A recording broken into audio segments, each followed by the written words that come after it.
Janine, if you could start the recording. Let me know when you're ready. Give me a thumb. I got two thumbs up. Look at that. All right. I'd like to welcome you and call to order the July 26th meeting of the Port Orchard City Council. And I'm just going to, before we do our flag salute, remind us of our guiding principles and the actions we're about to take. Are we raising the bar? Are we honoring the past but not living in the past? Are we building connections with outside partners? And is the decision-making process positively impacting diversity, equity, and inclusion in our community? So with that, please join me in the Pledge of Allegiance. Pledge allegiance to the flag of the United States of America and to the republic for which it stands, one nation, under God, indivisible, with liberty and justice for all.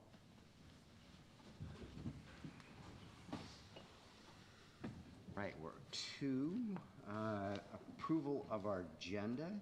Is there any modifications? Councilmember Cacciardi?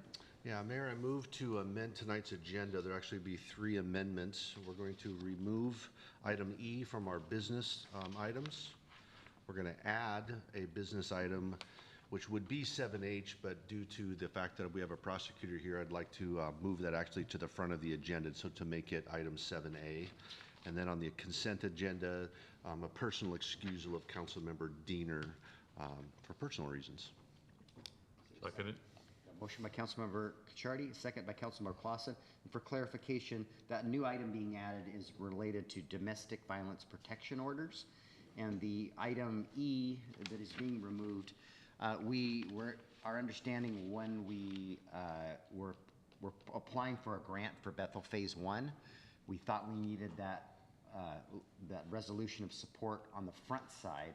We need it actually after we get the award. The council will need to move to accept that and pass a resolution of support that we'll figure out the rest of it. So with that, we have a motion and a second. Any questions in regard to those modifications?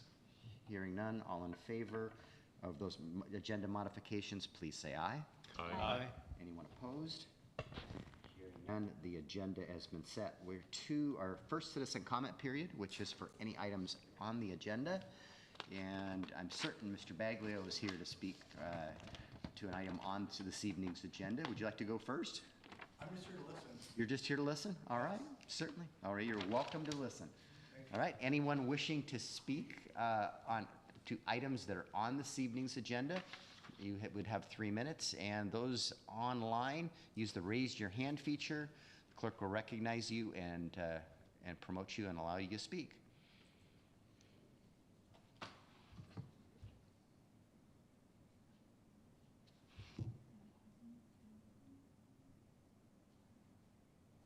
Callie Cacciardi with her hand raised. I'm sure her item isn't on the agenda, but I'm going to indulge Callie this evening. There you are. Can you hear me? We can hear you. Can you hear us? Okay. I wanted to add one agenda item tonight. That is to wish City Councilman Cacciardi a big happy birthday. All right. Second. Thank you, Callie.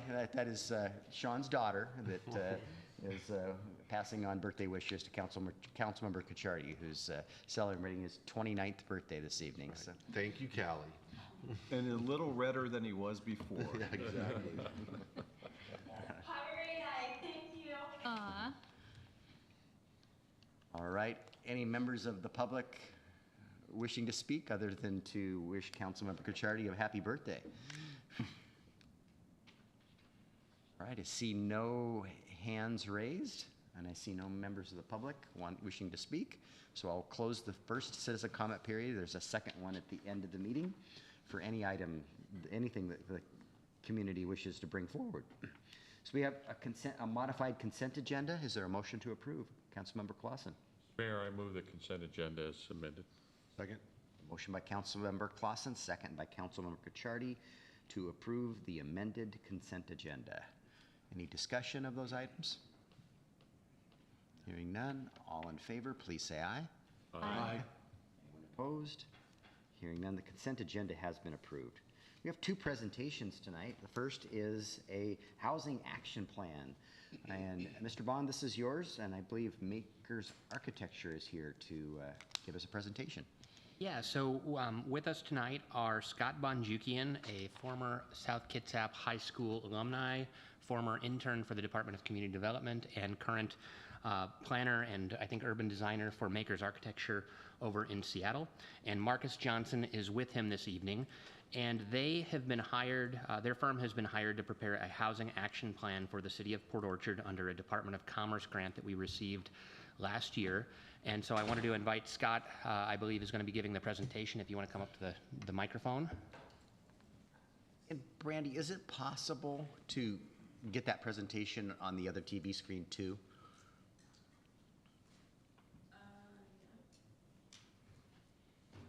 The agenda is important, but I think at this moment in time.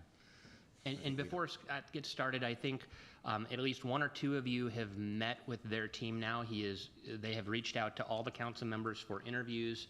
They're meeting with some of our developers, some of our community members, and other stakeholders trying to gather information about housing in Port Orchard. And we went on a tour with their team, including their economist from Leland Consulting, and he unfortunately wasn't able to stay for the meeting tonight, but we had a really productive meeting and tour today of various housing projects in Port Orchard. But Scott, take it away. Thanks, Nick. Again, Scott from Makers Architecture and Urban Design. We're based out of Seattle, and we're working with Leland Consulting Group, who's an economics and real estate analysis firm based in Portland. Scott, pardon me for a second. Hey, Brandy. Brandy, can you stop the flashing light? Okay, your time's not up yet, Scott. I can only get 3 minutes. Thank you. All right. Let's see, where do I point this? Oh, let's see. Maybe I can just tell you this in advance. That might be easier. Okay, let's go to the next slide then. So we were engaged by the Community Development Department to develop a housing action plan, which I'll go into a little bit more on what that is, but here's a quick agenda of our brief presentation this evening. We'll introduce the team, go into why the project is happening and our goals for it, the consultant team scope. My colleague Marcus will talk a little bit about the community engagement strategy, which we started today, and some of our key research questions that we're hoping to answer to the project and the next steps. Next slide. So I think we covered this.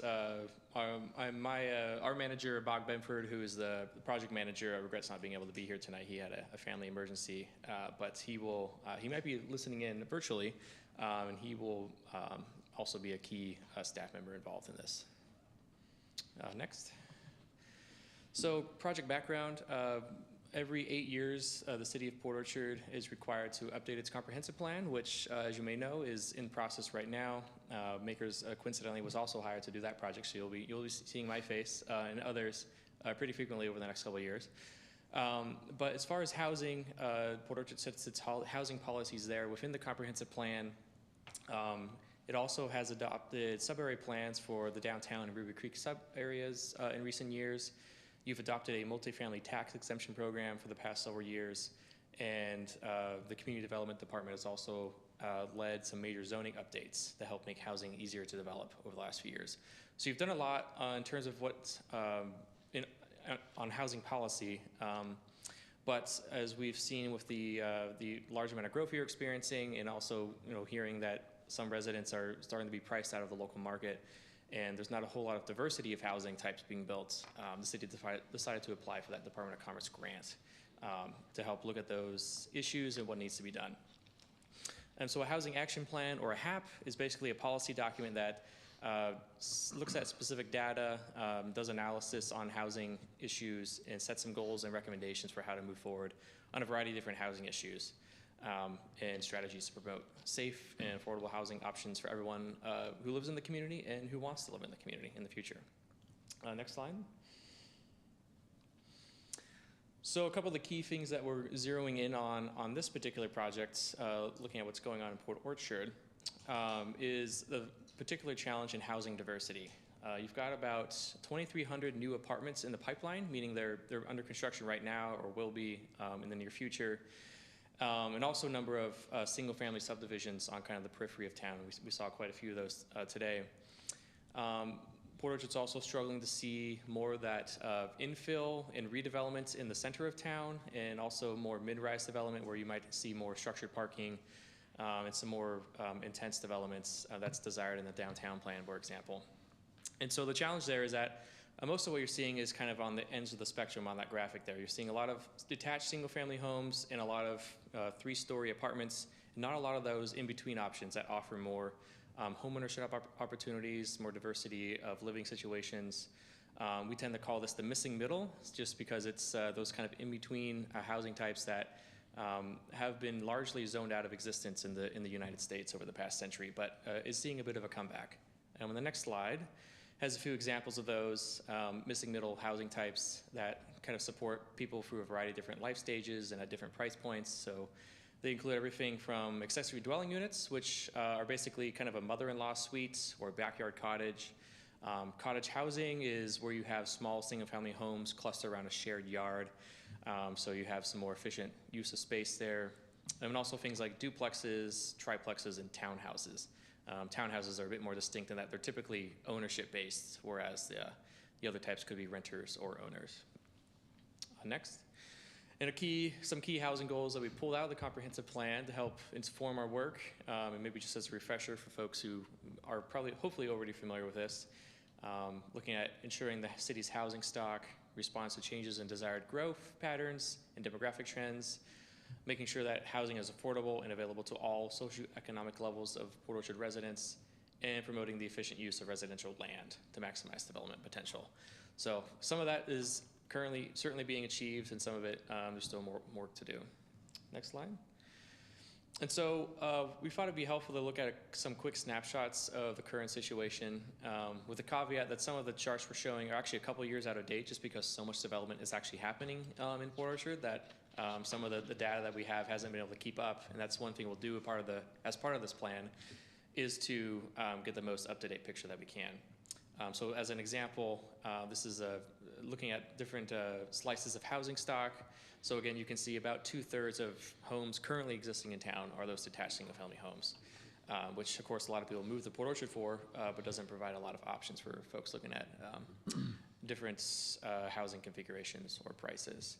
And then about a quarter are 5+ units, so basically apartments and up, and a few kind of slices in between there of those smaller multifamily buildings. Next slide. Our team at Leland, they thought this was notable that just looking at the housing stock compared to the county and the state as a whole, is that Port Orchard's housing stock tends to be a little bit younger, and that's just natural given the kind of the patterns of city growth and annexations starting in the 1980s. So most of the housing in town is roughly 30 to 40 years old, and the other half is older than that. Next. And this is where the rubber really hits the road, and what we're trying to address is comparing incomes with affordability of housing prices. So we can see, looking at incomes over the past few years have been relatively flat, whereas rental prices and home purchase prices have gone up as a measure of percentage of change over time. Inflation-adjusted rents alone have increased over 40% over the last decade, which is pretty significant for folks who aren't seeing a 40% increase in their salaries or their hourly wages, for example. Next slide. This is another way of looking at the data, comparing what the cost of housing requires different income levels to be. Looking at the median household cost for what can be afforded for an apartment versus what's really needed to keep that apartment affordable for that particular family. Next slide. And another key measure that we'll be looking at is vacancy rate, particularly in the rental market. Port Orchard's vacancy rate today, or at least in 2020, was starting to dip below 2% for the rental housing market. And a healthy rental market typically is a lot higher at about 5%, meaning there's some variety, there's some open units for people to choose from, but below that point, things start getting really competitive, and that's when prices can go up. So as we have seen a number of new apartment complexes come online in Port Orchard the last couple of years, so this could potentially be a little bit higher than shown on the graph, but it's something to track closely as we go forward. Next. So here's just a quick look at the project scope and schedule. So we're starting now looking at existing conditions. We're going to expand upon all the data I just mentioned. We'll be doing a number of public engagement activities and presenting an existing conditions report in the, looks like mid-fall there. And then we're hoping to aim for project adoption early in 2023. So that, I wanted to turn it over to the council members and the mayor and just ask for your reactions on what I presented and ask what your top 1 to 2 priorities are on the topic of housing in Port Orchard and things that we should address in the housing action plan. So it could be anything related to affordability or location of housing, design, architecture, anything on those lines. I think you've touched on my priority is that missing middle. I believe needs to be a path forward in our community for home ownership, and most of our homes, the new ones that are being constructed are largely around $700,000. You can find a home up for about $500,000 sometimes in our community. You know, there's one downtown that just recently sold for $500,000 that needs a lot of work, and you know, houses are, I think there needs to be that path forward for that cottage style home and other forms of home ownership, you know, and for young families, you know, and people, for other people to get into the housing market and build equity so that maybe someday they can afford that traditional single family dwelling if they choose to. Right. Thank you. Others? Fred? I completely agree with what the mayor said. The only other thing that I could think of is it would be nice if we could address the notion of how affordable it is for people who rent. Some of the rents are quite high, as we know. So if your report can include like how affordable are some of the more affordable rents in town, that would be helpful. Thank you. Comments or thoughts? Go ahead, John. Mayor, a quick question, I guess, more than anything is, you know, I agree with the comments that's been made here, but curiosity in my mind is, what is the target size of a starter home? I know a lot of the apartments that are being constructed are, you know, 2 bedrooms, a large one. I don't know if that is what's needed. Is it 1 bedroom, 2 bedroom, 3 bedrooms for a starter home? Obviously, folks are starting out with younger children, may not need as large of a home, but I'd just be curious to see what the norm is, or what, as a goal, what we should be striving for. John? Yeah, the only other comment I would make is just, you know, as you go through this plan is to, you know, maybe compare us against other cities and let us know if we're falling short in certain areas. I think we've made significant changes the last 3 to 4 years to try to encourage diversity of these type of housing types, and you're seeing it. I mean, some of these slides I think will get updated with all of the multifamily that's happening, some of the new things that are happening in some of the new centers like McCormick North with some of the cottage style living. You know, there's a lot of that happening, so I hope you would take some of that data that's, I think, a result of council action and just kind of compare us against, you know, so instead of being, oh, I don't know, maybe just pie in the sky or general, you know, generalist statements, to be a little bit more specific and bring, you know, data about how, you know, specifically Port Orchard's performing, because that's would be great information. Yeah, I'll just mention, we already had a couple of stakeholder interviews this afternoon, and there were a lot of comparisons to the rest of the Kitsap County market, for example. So I think that's something that we can do. And also, we work with a lot of other similar sized cities in Washington, so I think that would be fairly easy to help bring to us. Yeah, in neighboring counties, because I think a lot of our growth is because people are moving from some of the urban areas, from King County, from, you know, Pierce County, and so to understand kind of where that balance lies, I think is informative for us. So, and I hear Councilmember Clausen's comment, if I heard it correctly, is there a need for smaller homes, you know, versus, you know, primarily what's being built, but how do we get the development community if there is demand for that, well, I think we have to determine that first. Yeah, how do we convince our development community to, they want to drive that bottom line. You can't blame that. It's, that's free enterprise. But how do we influence the market to allow for that? Councilmember Lucarelli? We're talking about all this growth, and I don't know if you've been on Highway 16 lately. It's solid, both directions. So if we don't have infrastructure planned, then all of this growth is a problem in a way. I would like to know how we're going to be working on the infrastructure to keep up with the growth. I have concerns about that. I really do. And we are adding all these units. What does that mean for additional cars on the road? So the practical aspects of this kind of growth is something that I would be really concerned about. Thank you. Okay. Mayor, I might need some help in phrasing this. Are you going to be looking backwards to see how our tax incentive for affordable housing has played out? Whether developers are taking advantage of that, are making any suggestions about how we might be able to change it to make it more robust? You're talking about the multifamily tax exemption or abatement program? Right. Yeah. Staff have said there's definitely an interest in looking at modifications to that. And we can look at the historical data to see what's worked and what hasn't. That's another thing we can also compare to peer cities, because a lot of other cities and counties have that program in place. And so there might be some lessons there. Okay, thank you. We've had a few projects take advantage of it. And primarily, I think it's really needed for our downtown projects. Right, and I'm kind of, wondering if there's something else we can do to get more involved. So, thank you. Go ahead. I do think it'd be interesting to see you come a little project forward.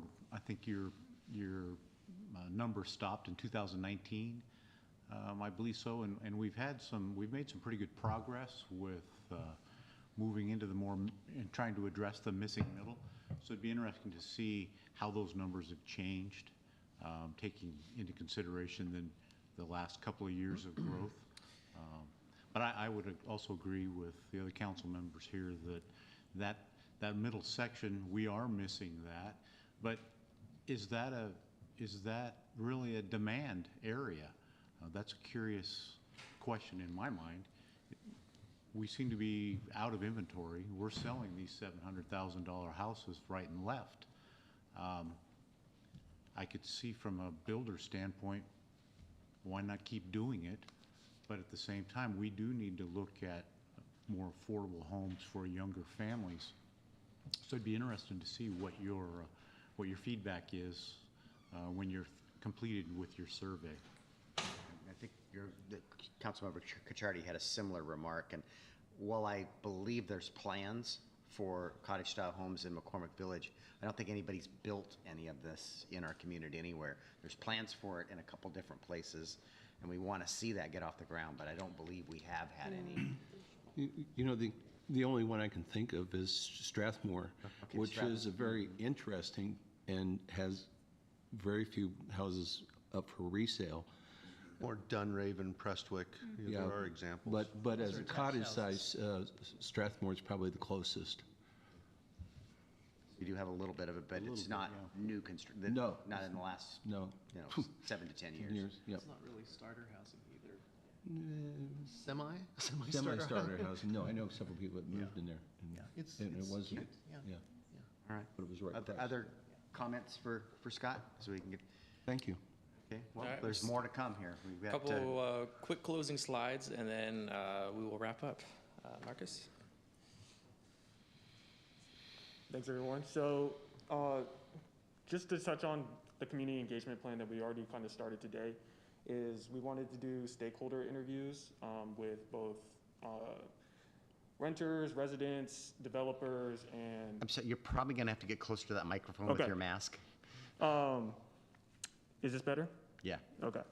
And public officials is what we wanted to kind of reach out to and get their intake and comments and feedback on what we can do to improve the housing in Port Orchard and what can help out in that situation. And so we started that today, and we're going to be continuing to do that with some Zoom meetings as well going further.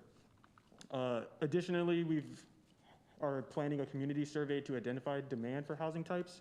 So this gets to some of the questions that were brought up from the council members on kind of figuring out what are people looking for in the city, right? Are they really looking for this missing middle housing, or are they looking for other options? And so we want to get this out to the public and get feedback from that as well.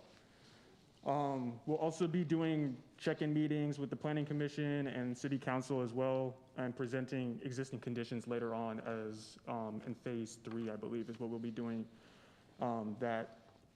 And then that's kind of what we were thinking for the community engagement plan, but we are also open to, if there are other things or other areas of the community that you think are important for us to touch on or important to connect with, we're open to hearing and expanding the community engagement if needed. And so these are just some key research questions for us in our study and how we're going to be participating and running the housing action plan. And so what are the most pressing housing needs in Port Orchard for each segment of the population? What are we most concerned about and most hopeful about for residential development in Port Orchard over the next 10 years? What code updates can be made to meet the needs of all economic segments of the Port Orchard community? What are the biggest longstanding or new barriers to affordable and diverse residential development in Port Orchard? And then lastly, what new or updated tools, policies, staff capacity, and funding are most likely to meet Port Orchard's housing goals? And with that, I'll let Scott come back to close. But again, as one of the questions on our community engagement things, if there are any suggestions about other community engagement possibilities or other people to talk to, we are open to that as well. Thank you. That concludes our presentation. I believe Nick will be open to channeling any further thoughts or comments you have to us, and we look forward to also meeting with all of you individually over the next couple of weeks. Thank you. Okay. Thank you, Scott. All right, questions from anybody? All right, and I saw Nick has emailed you the slides from this presentation this evening, so in your inbox. All right, so we have another presentation, and it's from Chief Brown. He's going to give our police department's annual report. So Chief Brown. Thank you. We're going to try and figure out how to manage on 2 computers so that everybody can see it. So just so everyone... Once again, if we could get that presentation onto this other screen. I know that's a Janine or Brandy solution. Just that way we can see it too. While they work on that, I'll just give a little overview as to why an annual report is being done at the end of July. So much of this data is compiled and provided to WASPIC, which is the Washington Association of Sheriffs and Police Chiefs. That is due middle of April. They provide a draft to everyone in the state, and on July 15th, I'm sorry, on July 1st, and by July 15th, we're allowed to have submitted our changes, and then we get it returned. So it took us about until now to be able to be ready to present this to you with all the data. So I know this is a little bit pedestrian, but I want to cover exactly what crime reporting is and how it's relevant to this report. So crime is anything punishable by possible incarceration. So the data collected for this is through our officers' report management system, which is also something that is being updated here in this county. It is then adjusted and corrected by our administrative services department, and that is reported to WASPIC. And it is based on the National Incident-Based Reporting System, or NIBRS. And this is a monthly aggregate that doesn't just report a crime, but it also has a lot of other aspects that go along with it, such as the circumstances and context, location data, time of day, and clearance codes. And that allows us to have a little bit better picture than just saying a burglary was reported or we arrested a DUI. Finally, they are separated into Group A crimes and Group B crimes. So Group A offenses are crimes against persons, crimes against property, and crimes against society. Now, this could result in an arrest, but this is based upon the reported crime, not necessarily an arrest. Oops, Group B offenses are actual arrests, and these tend to be on-view arrests, generally lower-level crimes such as trespassing or DUI or other various crimes, and I will show you as we get to our next slides.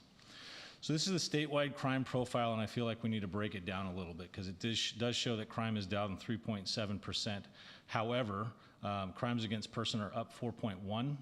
Crimes against property are slightly down, but crimes against society is down 49%. And the reason that that's significant and why I think it masks a little bit about what's happening statewide with the crime is that has to do with narcotics primarily. As we know with the Blake decision and some of the confusion about how to manage individuals that are struggling with addiction or other codependent issues, there have not been a significant number of arrests throughout all of our communities just because there hasn't been a clear path forward on how to make sure that those are handled appropriately. The Group A offenses were cleared by arrest or exceptional about 18.9% of the time. That's across statewide. Clearance by arrest or exceptional means exactly that. We know who it is, and we've either made an arrest or we've made a choice when working with the prosecutors that we will not take that person into custody. An example would be someone who is already serving time in one of our prison systems. There's no reason to continue to prosecute that person often, or it doesn't serve in the interest of justice, so that would be an exceptional clearance. Homicides are up about 5.9% to 325. And we had almost 2,000 assaults on law enforcement officers last year with one officer killed. So this is our crimes against person. I apologize, it's about as big as I can make it for everyone, but I wanted to kind of talk about some of the data in there that's important. One of the things that's also important to note is that percentages can look dramatic, but we have to look at the totality of the data that is presented. So the first one that I want to call your attention to is a sex crime. We went from 2 to 14. That is an increase of 600%. However, it is only an increase of 12. We believe that in looking at our data, the most likely explanation for that is the school resource officer that we had, where younger students felt more comfortable reporting those type of crimes. We are working with the school right now to see if it's still going to be feasible for us to have a SRO in the schools upcoming, but those discussions are continuing. Our assaults are up about 21.7%. Some of those are domestics. As you can see, we had 191 reported. 80 of those are domestic offenses. The others are just throughout town. And then our violation and no contact orders and protection order violations, those are also up nearly 22%. It's amassed a little bit with the vision of you guys up there, but not as many of them appear to be related to DVs, but that also has to do with the arrests. So they may have been related to a domestic violence specifically because both of those orders are domestic violence related. They're just not reported as that if there's another issue that's involved. Chief, can I ask a quick question? Absolutely. Feel free to stop me at any time. Is it possible that there is one individual that has 2 crimes to get arrested for and shows up here twice? Both of those crimes would show up if they are Group A crimes. Yes. Good question. Assault and yeah. So if there's an assault, violation, correct. Chief, could you elaborate for a second about the SRO discussion? Is that from our side due to staffing, or is that an issue with the school district? A little bit of both. We are still, as we all know, we're working on our staffing issues. We're getting much better. I'll be able to brief out to that on my staff report at the end of the evening. We're also working with legal to make sure that we manage well within state law and state law's expectations. There are some difficulties there, but we're working on it. Thank you. Moving on to property crimes. This is where we start, and I'm sorry, I'll back up one thing. I'm trying to run 2 computers here, so I've got some notes. So just so that we understand where we are in relation to the state, our crimes against persons are up about 17.4% over 2020. Again, we did have a little bit of a jump with the crimes that were reported via the high school, but we recognize that there are more assaults that are occurring. So moving on to crimes against property, these are up 14% over 2020. And again, we also have to remember that 2020, the majority of the year we were in lockdown, so this is not necessarily as fantastic sounding. It's just something that we are paying attention to. So our robberies are up by 75%, but again, the raw numbers are a little bit more important to look at. We went from 8 to 14. So as much as that is a significant percentage, I'm not as concerned with that. But you can also see that our thefts, and especially our motor vehicle thefts, are up amazingly high. And it's also important to note too that in 2020, the reason that we had so many vehicles being stolen in that year is that we had several dealerships that were burglarized. Keys were taken and a number of vehicles were removed from those dealerships. So to be above that number yet again, and I know I've told the mayor, I may have reported out to you guys already, first half of 2021, we were looking at about 3 vehicles that were being stolen per month. By the end of 2021, we were averaging about 28. So again, a significant jump. Property disruption is up about 31.3%.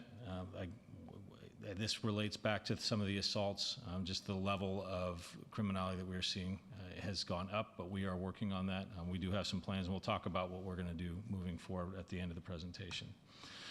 What is important to note too is our fraud offenses are down almost 60%.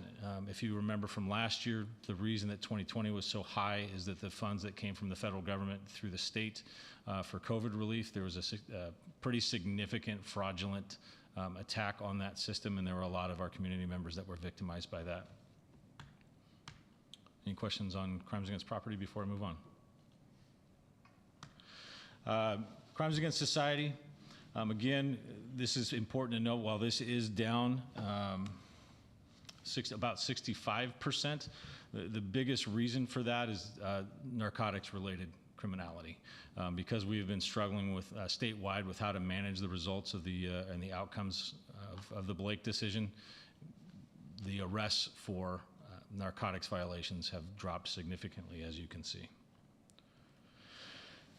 But I want to talk about, it's not all doom and gloom. So if we look at the trend since 2012, which is, I believe, when we last had a large annexation here in the city, we've flatlined a little bit. We are up from 2019 to 2021, but we are not close to where we were back in 2012 or even 2014.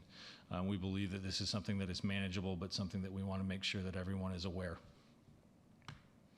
This is the state profile compared to Port Orchard. You can see that crimes against persons are a little bit bigger slice of the pie here in the city, but not significantly over what the rest of the state is experiencing. And we also have to understand that the rest of the state also encompasses small rural areas that do not necessarily have a lot of crime, and then we have to compare ourselves as equally as we can to large municipalities.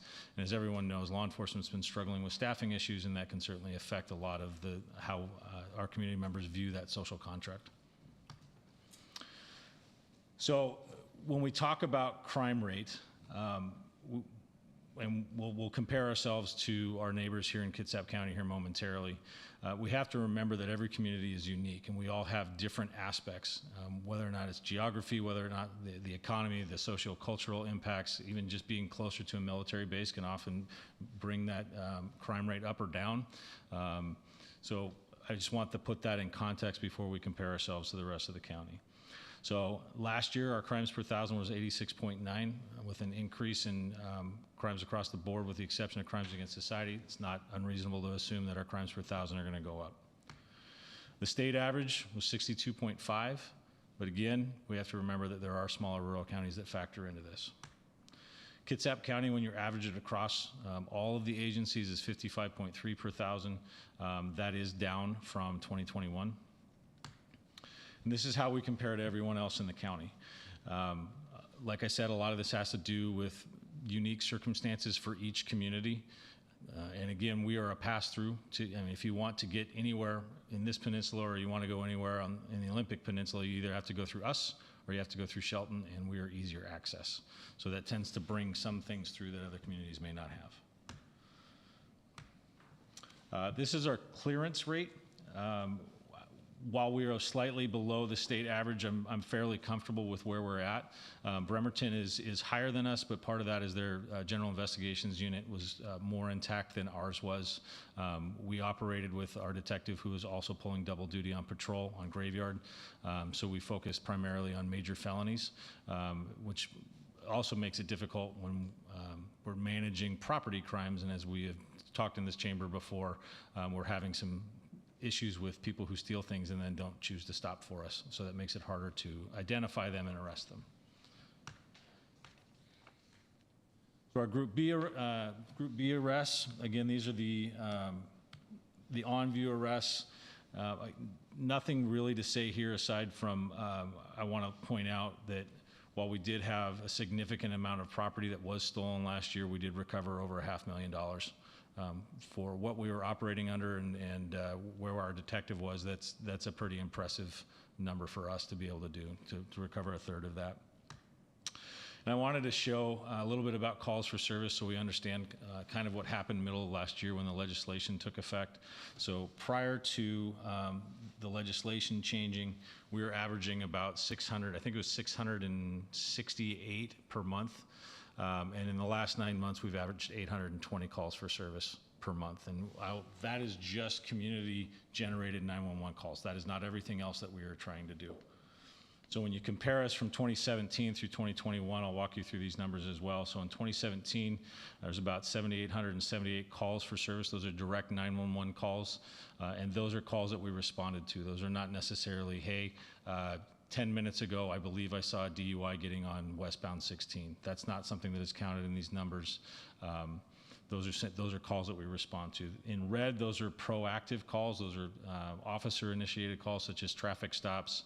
And you'll see a fairly decent drop in 2019. And so part of that is that at the end of 2019, we identified some things that we were doing that didn't have a statistical purpose. So every time we create a call with Kitsap 911, there's an associated bill, as there should be. It's a service that we are paying for.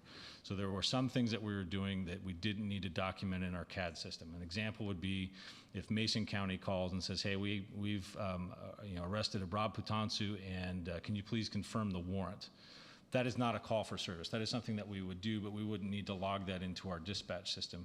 Another example would be patrol checks. So if I drive through your neighborhood, or what we would do previously, we would say I'm patrol checking John Clausen's neighborhood. Well, that's part of what we do anyway. We don't need to document that through our CAD system. That's something that we do.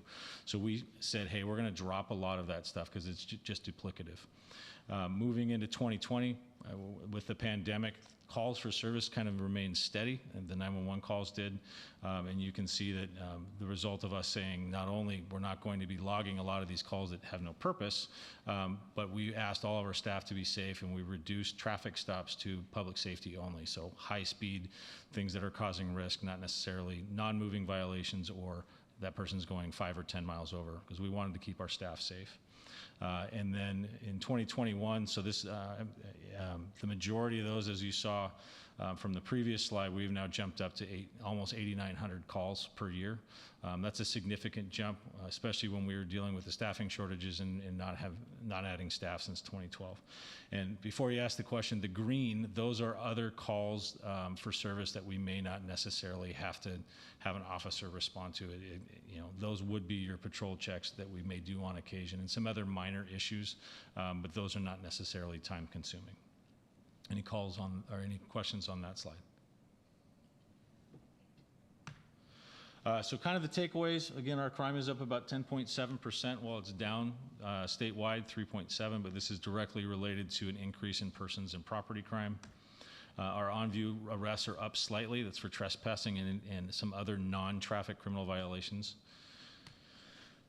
Our most common remain theft, burglary, and vehicle theft. Our case clearance rate is slightly below average, but I believe that will be changed, especially with Deputy Chief Main moving back to a sergeant's position, and then the GIU sergeant that we have and a detective. And as we continue to staff up, we'll be able to start making more arrests and solving more of those crimes.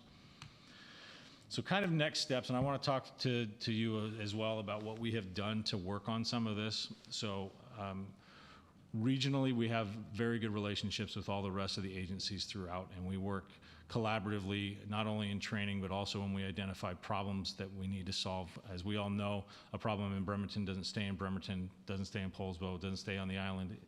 People move around. And so when we were experiencing a significant increase in vehicle thefts, we were able to put the intelligence that each agency has together and identify our top 10. We then worked with our prosecutor's office in the jail and said, we are going to go find these people that are victimizing the community. We need you to hold them. And we were able to successfully do that and watch the drop off. While some of these statistics may be concerning, there is a recognition that a very, very small percentage of people commit crimes in our community, and we need to be able to be intelligence driven when we go look for that. We don't just drive around and hope it falls in our lap. So we're continuing to work on that. We are also working on some of the speeding issues. We've been working with the State Patrol. They just had a high impact vehicle emphasis on Thursday of last week. This morning we held our own. We pulled over about 30 vehicles this morning just on between Olney and Bethel on Bay. And this did issue a number of tickets. So we're doing that not only on where people are providing complaints to us, but we're also using data. And we're saying, all right, well, where are collisions occurring? We get a lot of complaints on speed in McCormick Woods, but that's not necessarily where our collisions occur. They occur along the Bethel corridor and then also on the way out to Mitchell Point.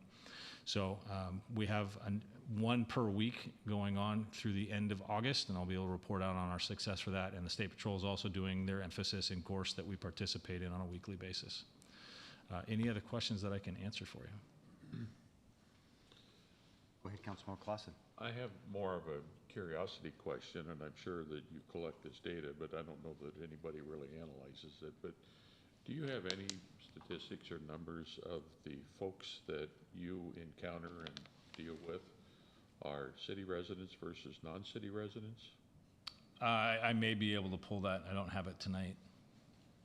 Your earlier comment, you mentioned about proximity to a naval base or military base may have some impact. So I'd just be curious more than anything else. And then I guess I'm just assuming that as we staff up and add more officers, that to some extent some of these crime stats will go up simply because we've got more people out there catching the bad guys in the action. So it might be minor, but it would be something that would influence the numbers. Correct. Certainly for the Group B, because we'll be able to have time. As it stands right now, with the exception, of about 1 in the morning till about 5, when it's a little bit slower, our team is going call to call to call, which is why when we say, hey, we need to start working on these traffic problems, it's an overtime assignment. I think that the Group A crimes might not necessarily go up. Those are generally associated with 911 calls where a crime has occurred and we are called and we respond. But I would agree with you. I think that if we can be more proactive and we can identify people that are out prowling cars, we know the people that go to Walmart on a regular basis, and if we can be proactive in identifying them, locating them and solving that problem before it becomes bigger, I think you'll see those numbers probably crime for Group B, but reduce for Group A. So, Chief, I just want to thank you for the traffic emphasis out there. I know we're all seeing a lot of aggressive driving out there, a lot of speeding. I know we're not out of the woods yet. Our staffing's getting better, but we're not out of the woods yet. I know we don't want to burn our officers out. They deserve their days off. But when they're willing to work some overtime, I think it will make a difference in our community. And I appreciate them stepping up and willing to do that. Yep, thank you.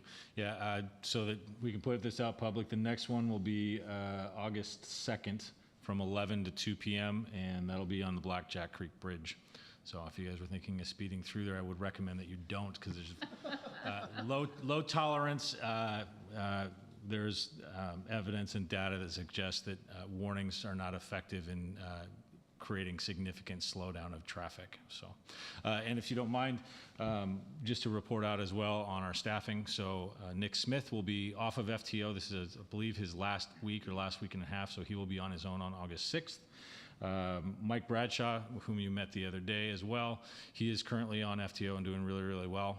We find a lot of success with our FTOs, and they can sometimes shorten the amount of time that they're in field training and then get them out on the street quicker. Dakota Melton started last Monday. He's very excited to be here. Unfortunately, the first 2 weeks are generally pretty dull because it's reading policy and HR stuff, and so we're keeping him on, but he was able to get into the academy earlier. We initially had a mid-September date, but there were some cancellations from some other agencies, so he is going the second week of August, and we do have one currently in background. Go ahead.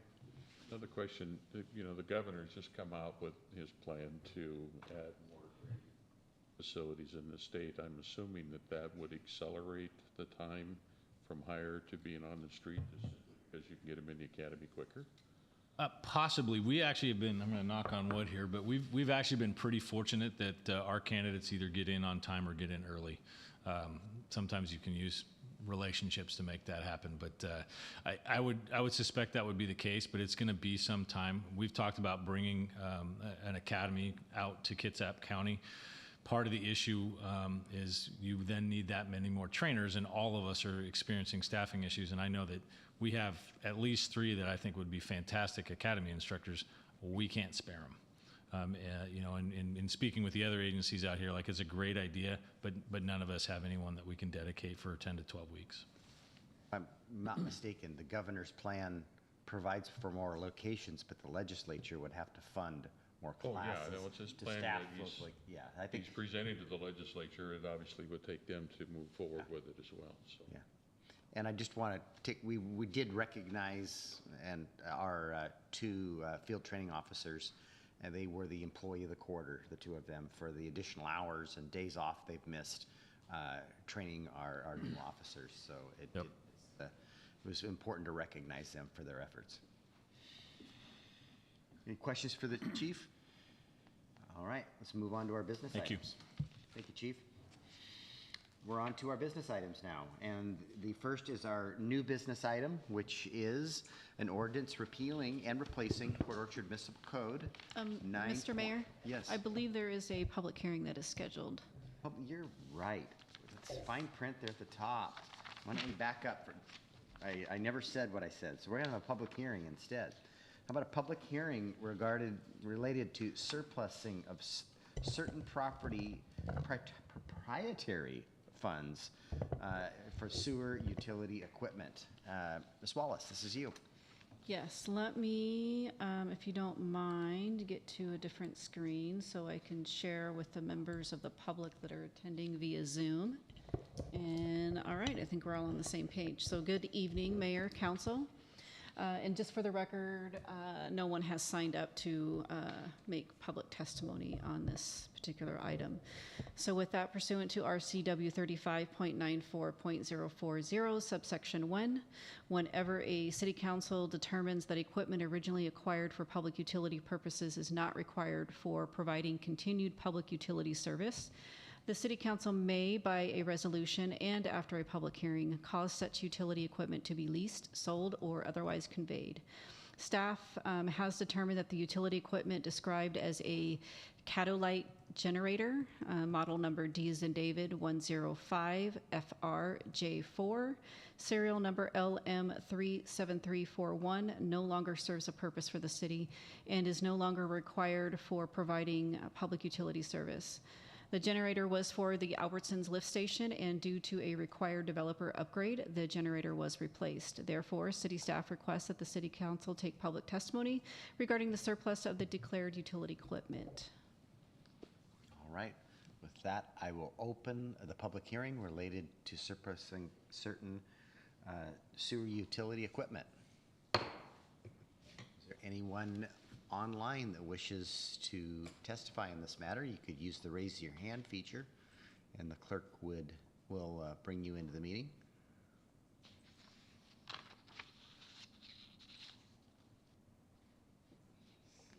Hands raised.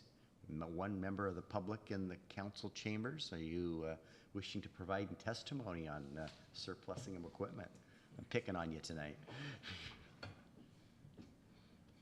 All right, I see no one with their hand raised, and I got a head shaking no from the member of public in the audience, so I will close the public hearing.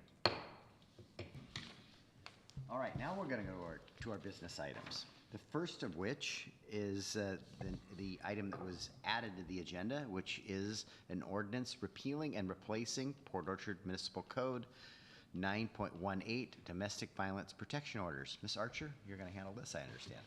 Yes, thank you, Mayor, council members. Before you this evening is an ordinance amending your municipal code section 9.18 pertaining to domestic violence protection orders. This ordinance comes to you at the request of your prosecuting attorneys. The state law changed effective July 1st, 2022, such that now you have a dead cross-reference in your code, and this would fix that by inserting the new updated cross-reference to the new RCW chapter 7.105. The state legislature centralized and shifted a bunch of longstanding criminal provisions related to protective orders into 7.105 from to 26.50. So this is in large part an administrative task, but it is one that is codified so that the prosecutors can charge under the correct RCW. And I can attempt to answer any questions. This is not my area of legal expertise. Councilmember Clausen. Mr. Mayor, I move to adopt an ordinance repealing and replacing Port Orchard Municipal Code, Chapter 9.18, Domestic Violence Protection Orders. Seconded. Motion by Councilmember Clausen, second by Councilmember Terneri. Are there any questions for Mr. Archer? If not, there is one typo in the ordinance that was circulated in the whereas clause, the fourth whereas clause. It should say chapter 20.50 RCW, not 20.10. So that's considered a Scribner's error. Okay, thank you for that correction. Any questions? Hearing none. So you'll be voting on an ordinance repealing and replacing Port Orchard Municipal Code 9.18 related to domestic violence protection orders. All in favor, please say aye. Aye. Is there anyone opposed? Hearing none, the ordinance passes. We're on to what was previously business item A, which is the continuation of the adoption of an ordinance amending Port Orchard Municipal Code chapters 20.182 and adopting an updated parks impact fee rate schedule. And this is Mr. Bond, but I have a Robert's Rules question for our attorney. We have a motion on the floor, but the motion, I believe there's a new recommendation for the council, and the motion on the floor was actually for different rates than, and secondly, Councilmember Diener, who is the motion maker, isn't here this evening. So I'm wondering if this needs to be somehow withdrawn and we should possibly Amended. Just a minute, yeah. I say the second could withdraw their second, which then would invalidate the motion. And if no one else seconded, then the motion would be invalidated under Robert's Rules. And then we could have a new motion on the floor. I believe that would be the best. I want to make sure we do it right. Yeah. Okay, with that, Mr. Bond, give your presentation and we'll work through the mechanics. All right, has the second withdrawn their No, I second was yet? just going to do that right now. Okay. Why couldn't we amend the main motion? You could amend the main motion as well. Kind of what I was thinking, just amending it. Exactly. If, All right. I wasn't sure. It sounded as though there needed to be an entirely I wholesale was just new concerned motion. because the but motion maker wasn't present either. if it's not going to be, yeah, it doesn't matter for an amendment. Yeah. So, But we'll vote on an amendment and then we're going to vote on the main motion. correct. But the main motion will As be amended if the amendment gets approved. Exactly. Yeah, and the motion maker doesn't need to be present for that motion. Correct. All right? It's your meeting. We'll do it your way. All right, Go I'm ahead, glad we Mr. got Bond. that sorted out. Okay. Before the city council tonight is an ordinance that amends Port Orchard Municipal Code Section 20.182 for two purposes. The first is to update the chapter to be consistent with the interlocal agreement between the city and the South Kitsap School District concerning the procedures for the administration and collection of school impact fees. The second is to update the park impact fee rate schedule for the recently adopted Parks, Recreation, and Open Space Plan. This has been seen by the City Council now. This is the fourth meeting in the last couple of months where we have discussed this. I believe that the school impact fee issues have all been resolved, and so I will focus on the Parks impact fee changes that were discussed most recently at work study. The City Council at work study discussed a variety of alternatives for what percentage of the cost of maintaining existing levels of service in our park should be charged to new development. At the work study meeting last week, the City Council settled on a proposal to bring forward an ordinance that would set the first step effective September 1st at 45% development funded, and then 57% on March 1st of 2022 or 2023. This would change immediately the single-family impact fee rate from $811 to $4,280 on September 1st, 2022, and would then increase to $5,421 on the following February 27th, which is a weekend, and so it becomes effective essentially on March 1st. So the Staff recommendation is to approve the park impact fee ordinance as revised and presented in your packet this evening, and I will turn it over to you for questions and to clean up your motions. Okay. Councilmember Rosepepe. Mayor, I'd like to amend the prior motion on the floor to the new rates that were published in our agenda. Okay, and that would be the stepped approach that starts at 45% effective September 1st and then increases to 57% effective February 27th. Did I get it right? Okay. Yes, you did. All right. Is there a second for that amendment? Second. Motion, an amendment proposed by Councilmember Rosepepe and seconded by Councilmember Clausen. Discussion of that amendment. Councilmember Clausen. I guess I'll just make a comment in that I think that we heard at the last council meeting where Councilmember Clausen, could you just get a little closer to that microphone? Thank you, sir. I think we heard at the last council meeting, not necessarily the work study, that there was more of a concern. Well, there was a general concern of the significant increase, but the additional concern was raised about this is a dramatic change, and for folks who have projects kind of in the queue or in process, that this would be a pretty significant challenge. So I think the council with this action is listening to both, and by stepping this, it gives folks who have that project, although it is an increase, it's less of an increase, and it also lets folks who are more at the beginning of their projects to understand what's coming the end of February. So I think this is a good compromise from what we heard to what we need to do for our parks plan. Councilmember Rosepepe.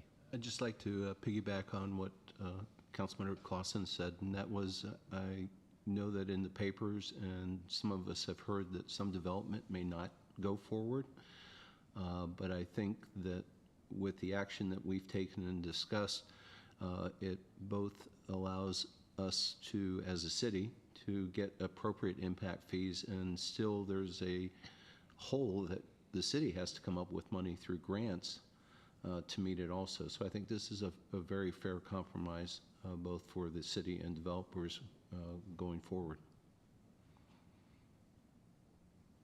Other comments? All right, hearing none. There's an amendment on the floor to modify the percentages previously, and I stated it already, so I won't state it again.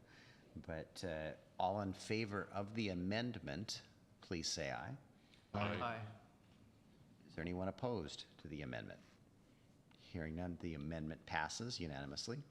Now we have the main motion. Is anyone wishing to speak to the main motion at this time? The main motion as amended. Main motion as amended, thank you.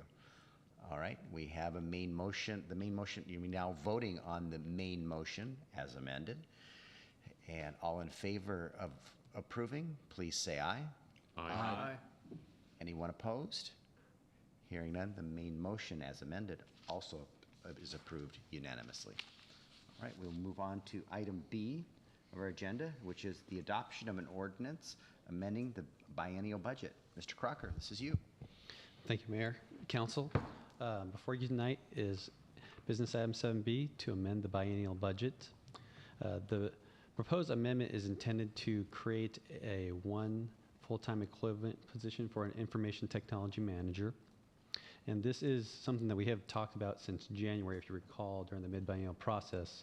Originally, we had talked about having some crossover authority so that we have a IT representative retiring out. We want to have some time to have two IT professionals in the same position so they get to learn the city, get to learn our network, our systems, and our services.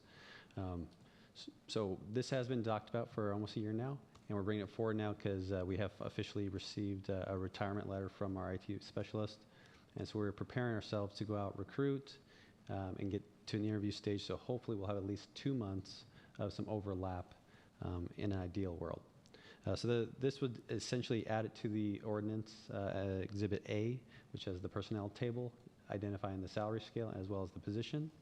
And then HR Manager Debbie Lund will be coming back later with a full job description. So we're doing this in 2 parts just because conflict of schedules. So this authorizes the position in the budget, and then she'll come back later and discuss with you authorizing the position by description. After that point, then we will move forward and try to recruit for this position. It's important to note also, we'll have for a period of time, we'll have an IT department of 3, and this is a so we can get this new person on board. And one of our IT professionals also is going out on paternity leave. So we're going to be lucky to have one person here, through this interim period. And as you approve the next biennial budget, our current IT managers will be retiring as of the end of the year. So we'll readjust this in the next biennial budget process and go back to 2 IT professionals in the city. Councilmember Cacciardi? Mr. Mayor, I move to adopt an ordinance amending the 2021-2022 biennial budget as adopted by ordinance number 035-20 and as previously amended. Second it. Motion by Councilmember Cacciardi, second by Councilmember Clausen. Are there any questions about what we're doing here tonight? And as Nota pointed out, our HR manager, who is off this evening, off for a couple of days at a conference, she'll come back at our next council meeting with, I believe, with the full job description, and then we'll be ready to roll for an advertisement on this. Okay, we'll be voting on, where are we here? Adoption of an ordinance amending the biennial budget. All in favor, please say aye. Aye. Anyone opposed? Hearing none, the ordinance is passed. We're to item C, adoption of a resolution declaring certain proprietary, I'm having problems with that word tonight, funds related to the sewer utility as surplus. Ms. Wallace. Yes, good evening, Mayor, Council. As you may recall, there was a public hearing that was held earlier in this meeting to take public testimony as to whether certain proprietary equipment should be surplused in the best interest of the city. So therefore, staff is asking that the council surplus the Catalyte generator, model D105 FRJ4, serial number LM37341, belonging to the proprietary, which is the sewer fund. The finance department has determined that the current value is to be approximately $5,000. Although the city's internal asset value of the item is just an estimated value, any money from that sale will be surplused property, and the fund will be deposited into the fund that owned it. Keep in mind that when disposal is to the general public through direct sale, sealed bid, or auction, the final determination of value shall be at the highest responsible bidder or offer. The city may transfer a surplus asset to another public agency upon written request and a determination that is in the best public interest. Staff will dispose the item in a manner that reflects the best interest of the city. So therefore, staff recommends that the council approve or adopt the resolution. Actually, staff recommends that the council adopt the resolution declaring the utility equipment to be surplus to the needs of the city and directing its disposition thereof. Member Terneri. Mr. Mayor, I move to adopt a resolution declaring the utility equipment as surplus and authorize its disposition as presented. Second. Motion by Councilmember Terneri, a second by Councilmember Lucarelli. Are there any questions for Ms. Wallace on this? Anybody looking for a generator? It's a big one. Mr. Terneri didn't have to say proprietary. That's right. All right, you'll be voting on surplusing certain sewer utilities, specifically a generator. All in favor, please say aye. Aye. Anyone opposed? Hearing none, the resolution passes. We're to item D, approval of a resolution approving a purchase with Axion for an interview room recording system for the police department. Chief Brown, this is you. Thank you, Mr. Mayor. In 2021, the city's police department identified the need to update its interview room with current technology. The department formed a staff work group that researched options and eventually selected the interview room recording system manufactured by Axion Enterprise Incorporated that best met the technical requirements of the city. pursuant to RCW 39.34.080 and .040. The city is a member of the purchasing cooperative Sourcewell, number 26305, formerly known as the National Joint Power Alliance, a Minnesota public agency. Staff reviewed the proposals evaluated and selected by Sourcewell for interview room recording systems and identified Axion Enterprises Incorporated as an approved vendor through Sourcewell under contract number 010720-Adam X-ray AXN for supplying equipment, products, or services. On July 7th of this year, Axion Enterprise Incorporated provided the city a quote for the purchase of the interview recording system for $5,558.27 plus applicable tax annually for a 5-year contract for a total purchase price of $29,514. Staff reviewed the procurement process by Sourcewell for this contract to confirm the price quoted was consistent with the Sourcewell contract number 010720AXN. Procurement requirements were met by Sourcewell, and staff obtained the necessary documentation regarding procurement. On July 7th, the city's police department completed the interlocal agreement purchase checklist for Sourcewell.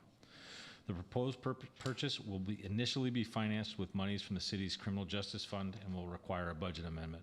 Subsequent funding will be included in biennial budgets provided by the general fund. This contract includes hardware, software, installation, training, and unlimited storage on the Gis secure servers.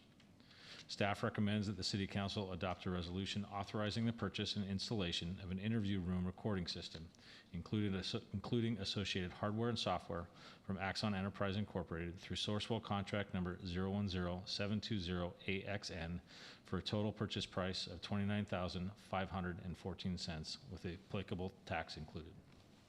Councilmember Chang. Mr. Mayor, I move to adopt a resolution authorizing the purchase and installation of an interview room recording system, including associated hardware and software from Axion Enterprise, Inc. through Sourcewell contract number 010720 AXN for a total purchase price of $29,500.14, applicable tax included. Second. Motion by Councilmember Chang, and that second was by Councilmember Rosabepi. Was that, or was it Chernary? I heard it over here. It was Rosabepi. Okay. Questions for the chief? Mayor? Yes, sir. Yeah, Chief, so what's the installation timeline, assuming there's no supply chain? I believe we are out roughly 6 months. Thanks. And Chief, I recently attended a conference where we heard from the city of Seattle and their numerous requests that people had for interviews. Are you expecting a slight uptick, I guess, in records requests? Probably not a slight uptick, but we had an additional staff member in administrative services approved by your body. That person is slated for their final polygraph examination next week, and we expect to have them on board in September. So this is 6 months out. Previous action, the council authorized the body cameras. Where are we at on that project? For that project, we have been working with the Professional Services Division from Axion. We met with them last week. We're setting up another meeting. We have some virtual servers that we need to work on that will hold some of that initial information through Kitsap 911 so we can auto tag to our CAD. We have received some of our items, and we're just kind of inventorying them and making sure that we can find training time, and then we expect the cameras probably end of September, early October. Implementation date, November? Probably. It just depends on when we can coordinate with them. We'll do some train-the-trainer stuff. I mean, there are some steps. So we've already agreed to policy with the guild, so that's a major hurdle that Ms. Archer helped us with. So once it actually gets here, I think that we'll be fairly quick in the implementation. Thank you. Other quick, go ahead. Yeah, Chief, just to be clear, so this is a 5-year program, all-inclusive, that includes software, training support, and software updates? Yes. Thank you.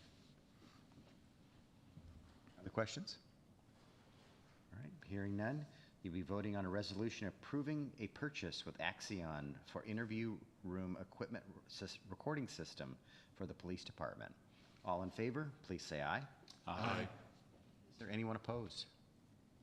Hearing none, the resolution passes. Item E has been pulled from this evening's agenda, so we're now to item F. I don't have air conditioning, though. I think we should slow this meeting down. It's 90 degrees out there. and I'm not in any hurry to get home, but we're to item F now.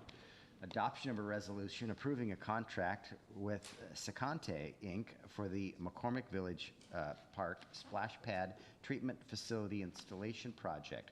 Mr. Hammer, this is you. Mayor, good evening, council. The city owns and operates a splash pad at the McCormick Village Park for its residents and desires to treat and recycle water at the splash pad. This resolution, the City Council would authorize the mayor to execute a contract with Secante Incorporated for the McCormick Village Park Splash Pad Treatment Facility Installation Project. Pursuant to Resolution Number 036-22, Section 5 Bid Procedures, the City of Public Works Department prepared an invitation to bid, solicited bids in the Kitsap Sun and Daily Journal of Commerce on June 10th, 2022, and June 17th, 2022, and on June 10th, 2022. Staff uploaded the bid documents to the Washington Builders Exchange and the city's webpage. On July 1st, 2022, by the 1 p.m. bid deadline, the city clerk received 2 sealed bids. After confirming that there were no objections made and that there were no challenges to the public opening process, the 2 sealed bids were opened and read aloud by the city clerk. Bids were received prior to the July 1st, 22, 1 p.m. deadline as follows. Secante Incorporated in the amount of $590,386.52. McClure & Sons Incorporated in the amount of $645,674.48. Then the city clerk prepared a bid tabulation form and bid evaluation form. It was determined that the lowest qualified responsible and responsive bid was provided by Secante Incorporated. On July 6th, 2022, the city's Public Works Department staff completed the MRSC mandatory bidder responsibility checklist and confirmed that Secante's bid of $590,386.52, applicable tax included, was the lowest qualified responsible and responsive bid. The Public Works Department also reviewed all materials and confirmed the bidding requirements for this Public Works project had been followed. Staff recommends that the City Council adopt resolution number 071-22, thereby approving contract number C075-22 with Secante Incorporated, McCormick Village Splash Pad Treatment Facility Installation Project contract in the amount of $590,386.52, applicable sales tax included. Councilmember Lucarelli. I move to adopt resolution number 071-22, thereby approving contract number C075-22 with the Secante Inc. for the McCormick Village Park Splash Pad Treatment Facility Installation Project in the amount of $590,386.52. Second. Motion by Councilmember Lucarelli, second by Councilmember Clausen. Are there any questions? Go ahead, Mr. Crocker. I just wanted to make a comment for the council because I received a question from Councilmember Chang. This project is fully budgeted. If you recall, in our last amendment, we added additional park impact fee money anticipating this award. So we will have roughly $600,000 available for this and to complete any design or any other kind of consulting work. So I just wanted to communicate that again. No guarantees how well this project's going to go, but at this point, it should be fully budgeted. It is an element of our agreement with the city of Bremerton for water conservation and also part of our water system plan for as far as conservation. Well, it's a lot of money. This splash pad is extremely popular in our community, and rest assured, we're not turning it off this week because we've awarded this contract. This is the work is actually going to be performed at the end of summer. This just because of all the supply chain issues, we want to award this early, allow the contractor to get all the materials on site before they tear it apart, and then that way we can assure that next spring that it's up and running with the new treatment system. So, Councilmember Rose Pepe. Mayor, thank you. I just feel that almost $600,000 is quite I mean, I know why we're doing it on the retrofit, and it kind of has been not a surprise project. I mean, we went in, but it caught us unaware on that. And I just hope that as we move forward with future splash pads, hopefully throughout the city parks, that we go in a little bit more eyes open about what the potential pitfalls are on the recycling. I'll be voting for it, but it's a tough one to bite off on. It's a lot of money, there's no doubt. Councilmember Chang? I appreciate Councilmember Rosapepe's comments because I think this is definitely something that had the best intent in mind of recycling water. I have watched this project and I know it's very popular, so it's hard to speak ill of anything that's so popular. However, with the current water conservation thrust that we're looking at and the cost of water that we're paying every month of summer, I cannot support this additional cost. So I will be voting against this motion. Other comments? Okay, hearing none, you'll be voting on the adoption of a resolution approving a contract with Secanta Inc. for the McCormick Village Park Splash Pad Treatment Facility Installation Project. All in favor, please say aye. Aye. And opposed? No. Okay, so the motion passes 5-1. We are to our last business item, actually. Adoption of a resolution approving an agreement with the Washington State Department of Transportation for bridge rail repairs. Mr. Hammer, this is you again. Thank you. The City of Port Orchard inspects bridges in the city on an annual basis. By this resolution, and consistent with Chapter 3934 of the RCW, the Interlocal Cooperation Act, the City Council for the City of Port Orchard would authorize the mayor to enter an agreement with the Washington State Department of Transportation for repairs to a bridge rail on the Lund Avenue Bridge. RCW 47.24.050 allows the city to enter into an agreement with the state for work on its right-of-way, again within the city's jurisdiction. The staff recommends that the City Council adopt the resolution authorizing the agreement with Washington State Department of Transportation for Lund Avenue Bridge rail repairs. Lawson. Mr. Mayor, I move to adopt a resolution authorizing the mayor to sign the agreement with Washington State Department of Transportation for Lund Avenue Bridge rail repairs. Second. Motion by Councilmember Clausen, and I'll give the second to Councilmember Lucarelli. And questions? Go ahead. No, I just need to remind everyone that I work for the Department of Transportation and I'm willing to recuse myself. However, I do not work for the department involved in this and I do not benefit personally from it. You're good. Okay. Anybody wish Councilmember Chang to recuse himself? Nobody's letting you off the hook tonight. But thank you. So we do appreciate you make us aware of that again. All right. Any questions about the agreement for Mr. Hammer? All right. You'll be voting on the adoption of a resolution and approving an agreement with the Washington State Department of Transportation for bridge rail repairs. All in favor, please say aye. Aye. Anyone opposed? Hearing none, the resolution passes. We are to our council committee reports now, and the first is Economic Development and Tourism, and they met last week. Is there a report? Mark, are you the chair? Yeah, I'll give a fairly brief one. First, I'd like to thank Ms. Wallace for spearheading and running that majority of that meeting for us. We had 3 topics that we talked about. The application, special event application, and the requirements of that application after some feedback from the public. And I was unaware that we hadn't updated that application for 10 years. This is the first year that that new application is in place, and there's always going to be a couple of hurdles to jump through for all sides when you're updating an application that's been around for so long.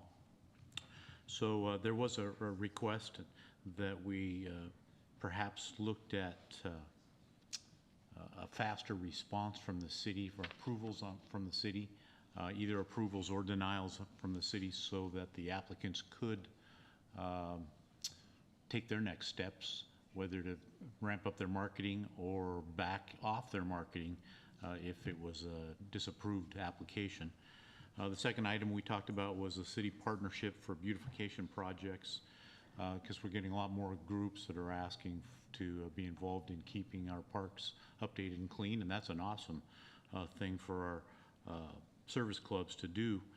And the third thing we talked about was LTAC distribution for profit businesses and how that's going to affect our current nonprofit businesses, and how many applicants we typically get is between 8 and 12 applicants a year. We have 3 hoteliers, and we thought there's only one B&B that we were collecting from, but I think we were looking into finding out if that was actually the case, or if there were more B&Bs that are supposed to be providing us LTAC revenues. And has that been, Ms. Archer, has that been, that question come to you? A version of it, yes. And I know staff is looking into the taxing scheme for short-term rentals in the city in general, as well as the regulatory scheme for permitting and whatnot. Typically, the agencies that are successful with that aspect of it, to the extent that's the question, I apologize, have dedicated programs for that exact purpose. And so with staffing tight, I know they're trying to prioritize it as well. So. All right, thank you. That was just an overall question that Yeah, absolutely. the committee had, was how many do we actually have collecting tax on that? So Right, and I don't even think we have a number at this point because we don't have the scheme in place yet. But I know it's a conversation point for sure. all right. Thank you very much. I doubt that any short-term rentals are paying the tax, and I would question whether the staff, we would need to hire a staff person to perform that work, so I'm not certain the cost would outweigh the benefit. Mr. Mayor, I just looked on the website for Airbnb, and it looks like they say on their website that they are collecting in the state of Washington for occupancy tax. So I don't know if that is a true statement that they made on their website, and I don't know that they're making the payment to us. But it certainly sounds like it's a potential source of revenue that we should be getting. So it's just a topic that we discussed at the meeting. Our next scheduled meeting is August 15th. I can just add one thing to that meeting. We had a little bit of disagreement on a legal opinion related to the for-profit businesses as it relates to LTAC. Would you mind recirculating just kind of that, what that RCW allows for, just to us? I'd let them know that you had already taken a look at this, and yeah, we'll go from there. Just the legal research that we had done. Exactly. Consistent. Yeah, absolutely. Just Yeah. resend that out, and we'll bring it. I would say that the majority of agencies continue to utilize the nonprofit distinction, but the statute as to agencies your size does not prohibit you from looking at for-profit applicants as well. And so can you choose to do one or the other or both? Correct. Okay. You can set the parameters. Yeah. Okay. Okay. Utilities Committee, I'm not sure you met. You did not. And Chris, August, there was just some discussion about, because really the primary thing we're focused on right now are those utility rates, and that's really before the entire council. So there was an internal discussion whether or not you're going to have an August meeting or not, and more to come on that. I see it's to be determined, and I think it's probably going to be determined that you don't have a meeting. So, but more to come. Finance Committee met last week. Councilmember Clausen? Actually, I think it was 2 weeks ago, or, yeah. Wasn't it last week? No, because you were gone on the work study. It was the week before, I believe. Whatever, we met. You met. Oh, yeah. Some of the items that we talked about was that, in general, we looked at the sales tax receipts and the REIT money, and I will report that they're continuing to come in the positive category, so that's good. We also talked about some potential budget changes that actually Mr. Bond is proposing. He had budgeted for 2 projects to be completed. He would like to break that, add and make it 3 projects, one of which 2 will be funded in this year's and one of which will be funded in next biennial budget, if I remember correctly. We also talked a bit about some utility work that needs to be done. We have a water main up on Shrew Street that the Public Works folks are going to be working on replacing, and that's kind of a major impact. We also had a discussion about, as we start getting ready for the next biennial budget, looking at the historical revenues to try to determine what we should be planning for as far as growth in sales tax, and whether we should be looking over, 5-year, 2-year, 3-year type of an average in sales tax. And with the fluctuation that has occurred with the pandemic and all the ups and downs that we've been experiencing, the committee is suggesting that we look at a 3-year average, which equates to about a 5%, or adding 5% to that 3%, 3-year average, excuse me. And then we also talked a bit about the park impact fees that we addressed here already tonight. So that's essentially what we talked about. Thank you for your report.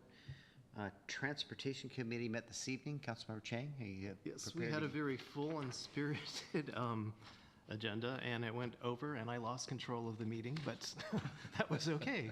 It was very interesting. We first had a report from the West Sound Cycling Club, and these are bicyclists who want to be able to go seamlessly from Southworth to Silverdale. So they had some wonderful maps, and they showed us what Bremerton had done, what's existing in South Kitsap. And so that was sort of the 50,000-foot view. They also had some specifics about our boardwalk, which they felt was not as wide as it should be to be both a bike and pedestrian path. But it was a very interesting presentation, and I was very happy that both the mayor and staff were there to let them know that we are actually addressing this in different phases. It wasn't like it was completely unaware. I believe we have a copy of the presentation, and I think Chris will share that with all of us. And on that, probably the low-hanging fruit in that, and Mr. Dorsey and I have talked about this previously, is along that boardwalk, how the cars park, in particular the large trucks, and hang over the boardwalk.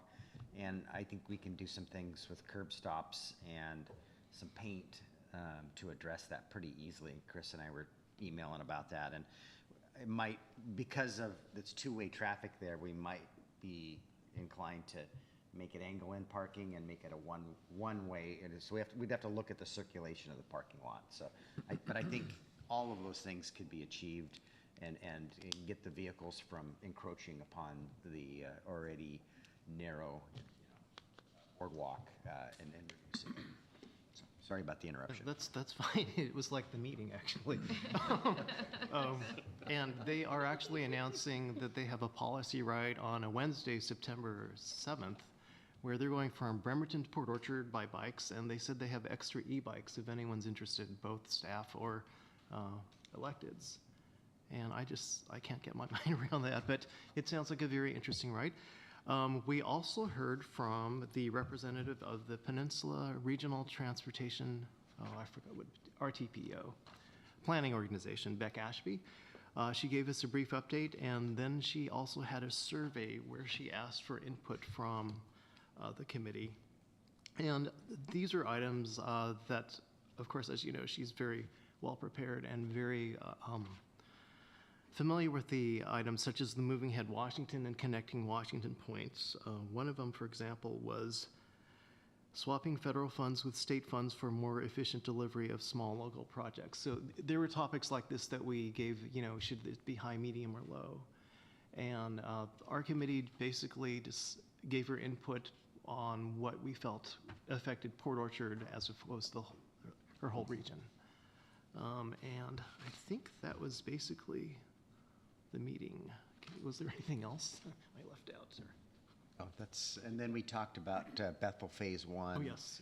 And the 1/10 sales tax measure, which Noah's going to bring up in his staff report. So, yeah, it was a packed meeting, and we, I know the Finance Committee has started meeting actually in person when the meetings are on your guys' call, but when we run long, then everybody's rushing to get down here to City Hall. So, but they're your guys' committee meetings.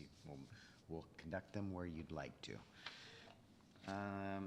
Chimes and lights, I see August 15th, yeah. But we also have the flyer ready to go into the utility billings, and that will alert people to having an in-person event this year and that will be in the September-October billings. The land use is August 17th. Was there a meeting No. in July? We did not have a July meeting. Okay, sounds good. Lodging tax, anything to report there? Next meeting in September. Kick Sewer- things off. Sewer advisory? August 17th. Anything from the outside agencies? And since it's council member Kachardi's birthday and he's probably missing out on a celebration, I've kept my mayor's report to 3 items. So, and Ternary says 1 minute, but it's not going to happen. So I've talked about the Joint Transportation Committee that I participated in with the legislature that I got appointed to by AWC. And it was kind of a dog and pony show. Not a lot was gained. I think the outcomes were predetermined. We had 2 meetings where, there was this big, oh yeah, and we were providing a lot of input. At the end of the day, it was kind of dictated to us what the split in the money was going to be by the legislature.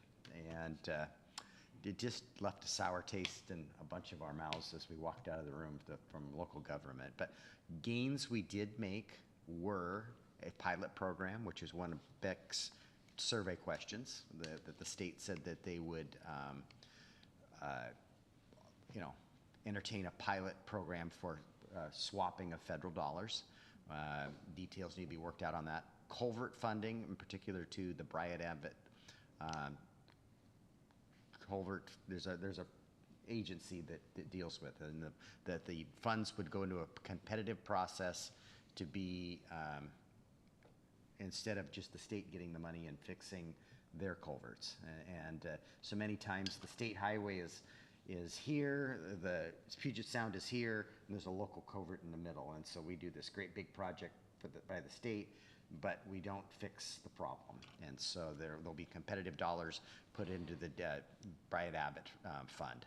And then lastly is in these federal transportations, they're typically 5-year programs, but sometimes they don't get a new program out for a 6th or a 7th year. And many of these dollars, like the transit dollars, it's dictated, the transit, they get their slice. And it's this piece that local government and state government are supposedly negotiating, the split of these dollars. In past practices, on the 6th year, or when there's a continuing resolution, in the 6th or potentially 7th year, the state takes 100%, and they don't share. And that's what they did in the first 2 years of this, and that's how they funded the current transportation plan. So anyway, so that was a huge victory that they would honor the negotiated splits in the 6th year.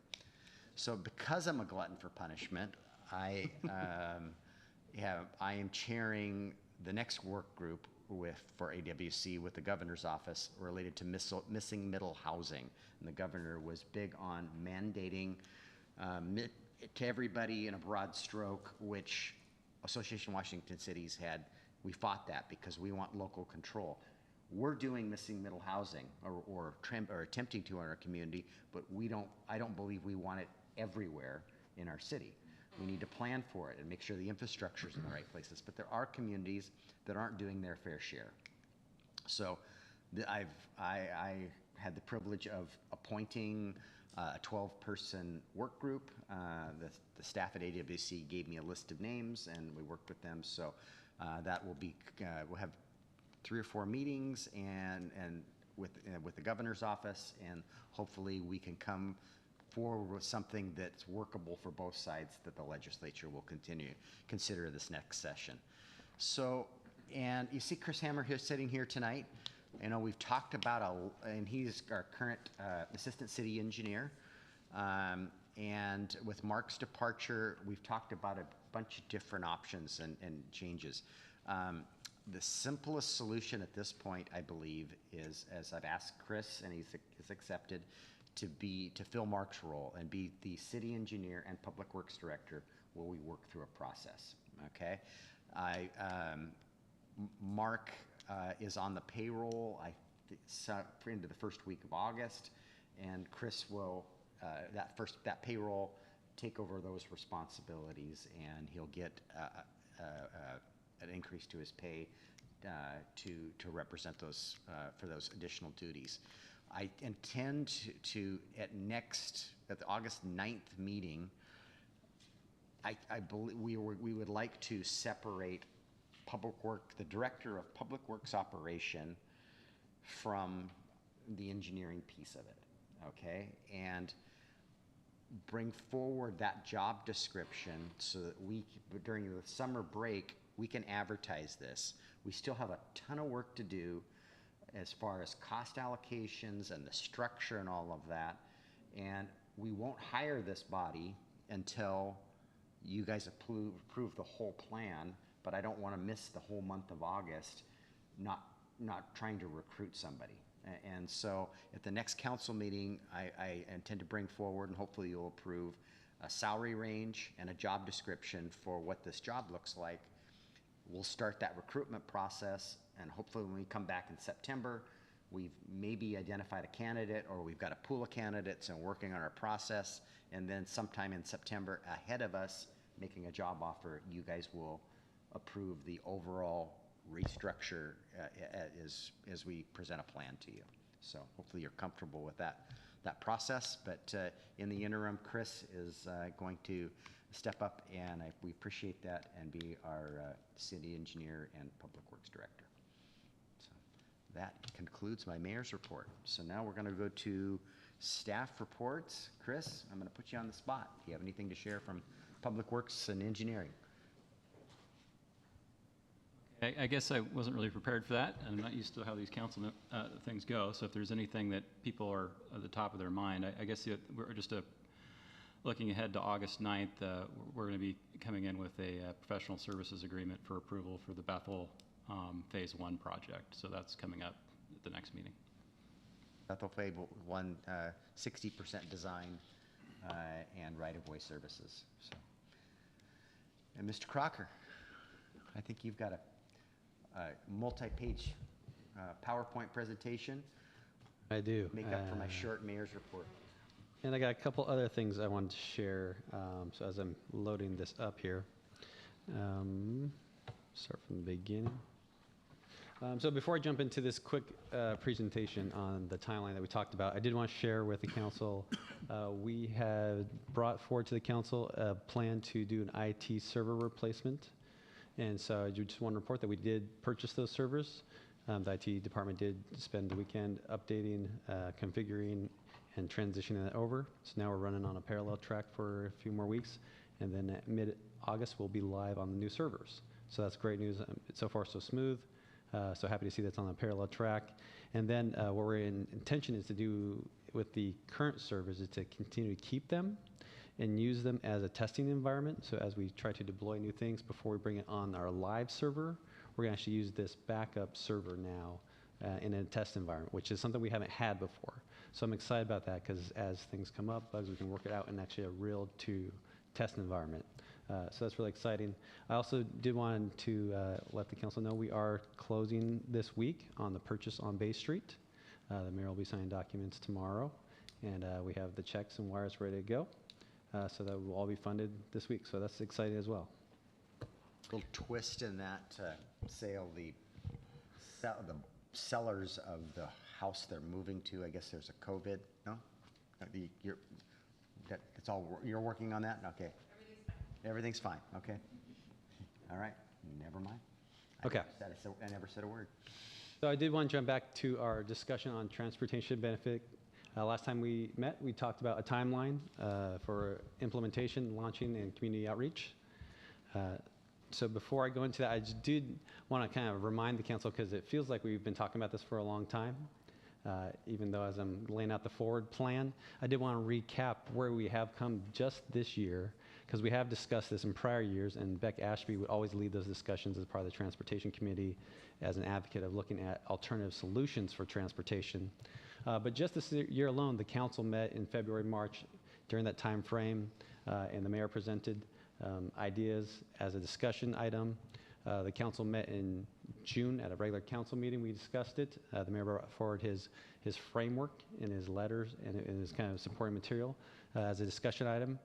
From there, the council had recommended we do some more analysis and bring back forward a PowerPoint presentation. I heard that requested several times, so we brought that forward to the Finance Committee.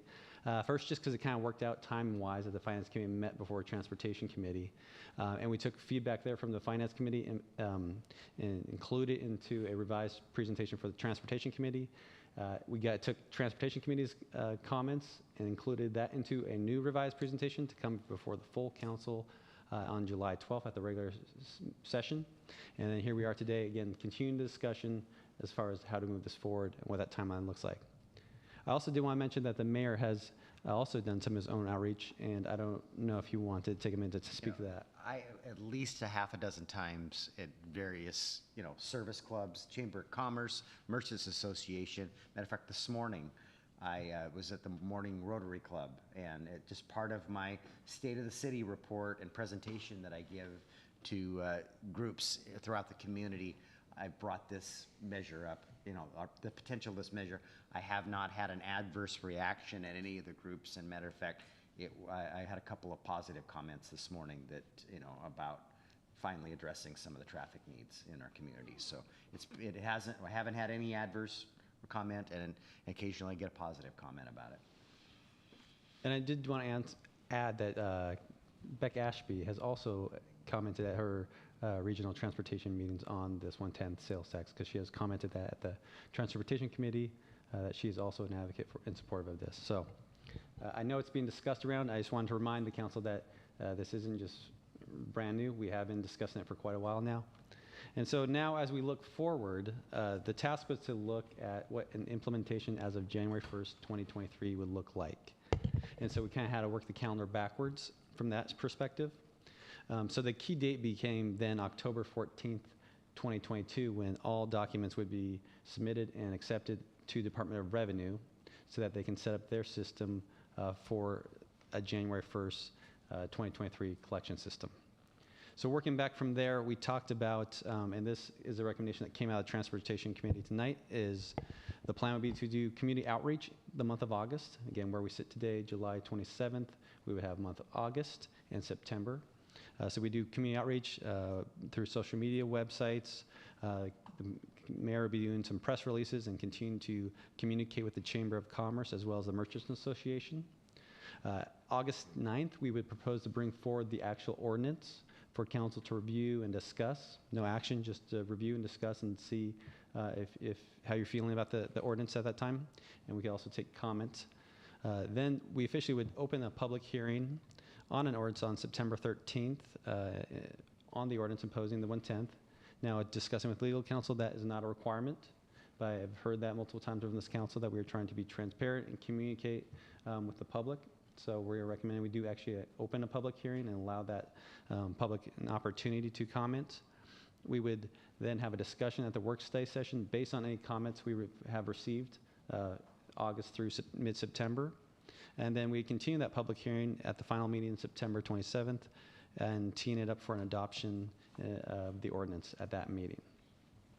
Assuming all that is acceptable and goes to plan, then I would take the documents and submit those to Department of Revenue after the mayor signs and those documents have become effective. And then from there, we just wait for the tax to go into effect as of January 1st, 2023. Councilmember Clausen? Am I correct in assuming by January 1st, 2023, that's when we'd start receiving the revenue, or did you track that one down? I would suspect we wouldn't actually see an uptick in the revenue until maybe the end of January, that the tax would go into effect January 1st. So the Department of Revenue is in concurrence with they can collect and set that through to us, or we would see it by February?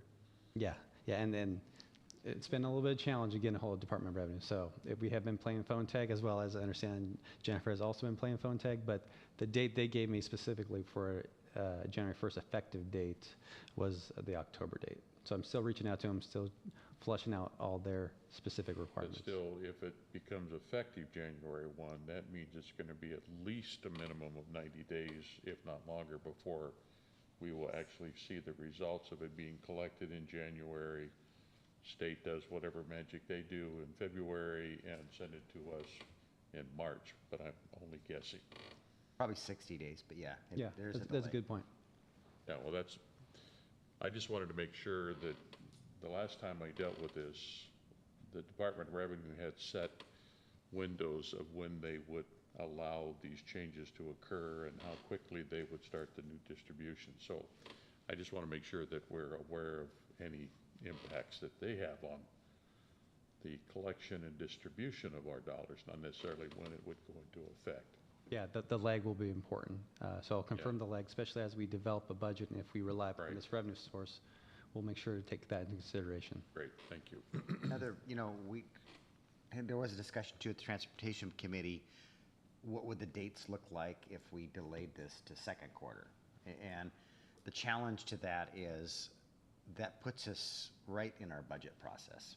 And it's probably not, it would likely get set aside during that, because the budget's got to be our priority is, in October and November, so that we can complete our budget timely. No, So, because while there's a delay in us receiving those funds, it's the same delay as the other local correct. portions. Right, it's just a matter of, we have to build the budget with that But there's a delay in us actually. appropriately. If I remember from when we did the ballot issue for the passenger ferry program, which was approved in November, the transit didn't actually see the first dollar from that effort until July of the following year.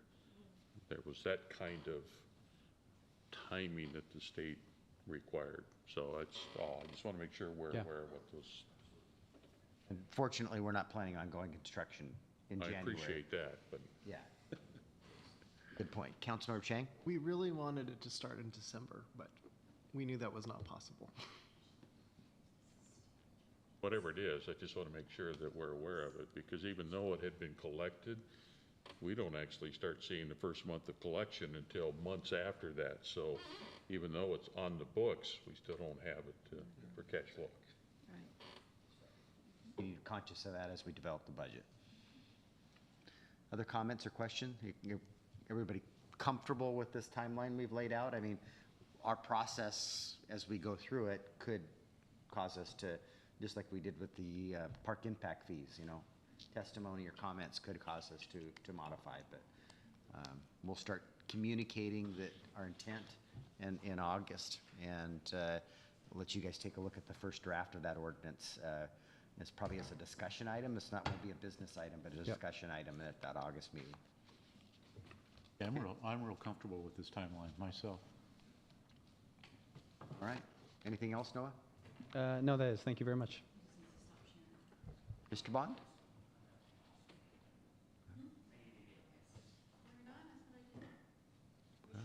Everybody's utilizing technology tonight. All right, I also have something to share on the screen here, and it won't take long, and I do want to wish Councilmember Kuchardi a happy birthday while we're waiting for this to pull up.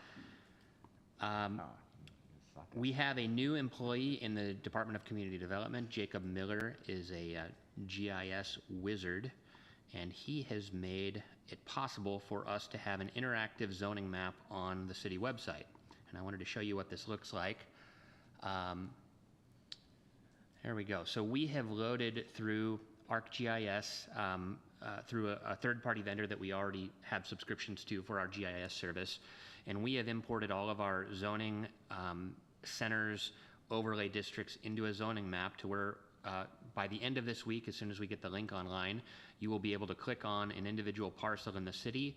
There's these little arrows at the top of each tab, and you can cycle through and find your zoning, which will then link you directly to the code section where you can find out what uses are allowed in your zone. And so for 9 years since I arrived here, we've had PDF zoning maps online that you can't zoom in far enough to really find this information. And so I'm very excited that this tool will be available, and we can hopefully cut down on zoning inquiries and free up capacity for staff to work on other things. Cool. All right, anything else? Mr. Bond? No, that's all. Thanks. All right. Ms. Archer? Nothing to report this evening. Thank you. Brown? I think I've spoken enough tonight, but thank you. Okay. Ms. Wallace? I have nothing either. Right. How about the folks in the back room? We see their thumbs. They're all good. They're all good. All right. So, with anything for the good of the order? No. comment, citizen comment. Oh, there's that too, yes. Nobody, no citizens in the audience, but do we have anybody online wishing to provide testimony? And I see an employee and a consultant. So I doubt that either one, we'll ask them if they wish to raise their hand. Angela, I think you're our building official. And I see Bob Bonjukian, that would be our former intern's probably family member. Yes. Right, so anyone wishing to address the council at this point, please raise your hand. See no hands raised, so we will end the second citizen comment period, and now we'll go to good of the order. Anything for the Councilmember Clausen? Yeah, just a request. Tonight we had a couple presentations where they were put up on the screen, and I'm not sure about the rest of the folks at the table, but for me, I couldn't read anything that was up there in any great detail. So I'm wondering if it would be possible that in those situations, I know we're trying to eliminate paper, but it would sure be nice to have copies of the presentation in front of us that we can actually look at. And there's no reason that we can't, if we have a full room here, it prevents a barrier, but let's try to, we could move that TV 10 feet closer, and it would help. It would help, but I would prefer to have. Okay. Well, you know, part of my question was, couldn't we have it as part of our packet? Link that Well, we To be able to look at. If it could be included in our packet, that would be great. I could Yeah. look at it online, but in some of the situations where, you know, they're coming to the meeting and this document is fresh, at the very least, if we could have it presented I here think so we could look at it. that's probably the better solution, is we would, when we can, we will embed that presentation into the meeting packet, and it'll just be a link. That'd be great. And everybody's Yep. got advice or will bring their vice. We all possess them. So I think if there's a presentation. That would be great. Yeah, and it's possible to move, you know, if we start moving the TV though, then the best spot for the public to see is the big TV, and then they can't see it, so. Embedded or printed. Or we could just you know. sit down there. I'll go sit in front of it so I can see it. You're But welcome then to. you can't speak because you have to run back up here to the microphone. Yes. Okay. All right. Thank you for that commentary. Councilmember Rosepepe. I know this is speaking to the choir, but an interesting fact on, can't remember what I was listening to, was Micronesia had their first case of COVID. They've been very blessed to avoid it, and it blossomed from 1 to 1,000 cases in less than a week. So please continue to follow CDC recommendations, and a reminder that it's out there and it continues to be a public health hazard. That's it. Thank you. They're good of the order comments. Well, happy birthday, or no? We already said happy birthday, but happy birthday, Sean. Not going to sing it. Not gonna- All right, no singing. We're not a singing Being group. recorded. Yeah. All right, our meeting is adjourned. Recording stop.